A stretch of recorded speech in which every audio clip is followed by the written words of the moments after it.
നമ്മുടെ നാട്ടിൽ ഈ പ്രൈമറി ഹോട്ടലിലൊക്കെ കയറിയാൽ നമ്മുടെ ബിഹേവിയർ ശരിയല്ല, നമ്മുടെ നാട്ടുകാരുടെ ബിഹേവിയർ ശരിയല്ല. ഞാനിവിടെ ഒരു വീഡിയോ വെക്കാം, നിങ്ങളിത് കണ്ടു നോക്കുക. നമ്മളായിരുന്നു ഈ സ്ഥാനത്തെങ്കിൽ എന്ത് കാണിക്കുമായിരുന്നു? ഇത്രയും മര്യാദ നമ്മളുടെ ഭാഗത്തുനിന്ന് ഉണ്ടാവുമോ? എന്തായാലും ഒന്ന് കാണാം.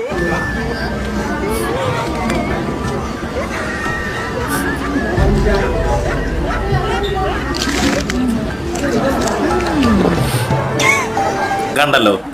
ഇനി നിങ്ങൾ പറ, ശരിക്കും നമ്മുടെ നാട്ടുകാർക്ക് എന്തൊക്കെയോ കുഴപ്പമുണ്ട്.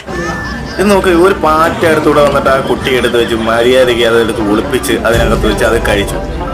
നമ്മളെങ്ങാണുവാണെങ്കിൽ എന്തുണ്ടായാലും അവിടെ ബഹളം വെക്കുന്നു, ഹോട്ടലിൽ കൂട്ടിക്കാൻ ശ്രമിക്കുന്നു, ആകെ അലമ്പ് കോലം. എന്ത് ആൾക്കാരാണില്ലേ നമ്മൾ? കണ്ട് പഠിക്കുക. ഇതൊക്കെയാണ് ഒരു സംസ്കാരം. ഒരു ഹോട്ടലിൽ പോയ കാണിക്കേണ്ട സംസ്കാരം ഇതൊക്കെയാണ്.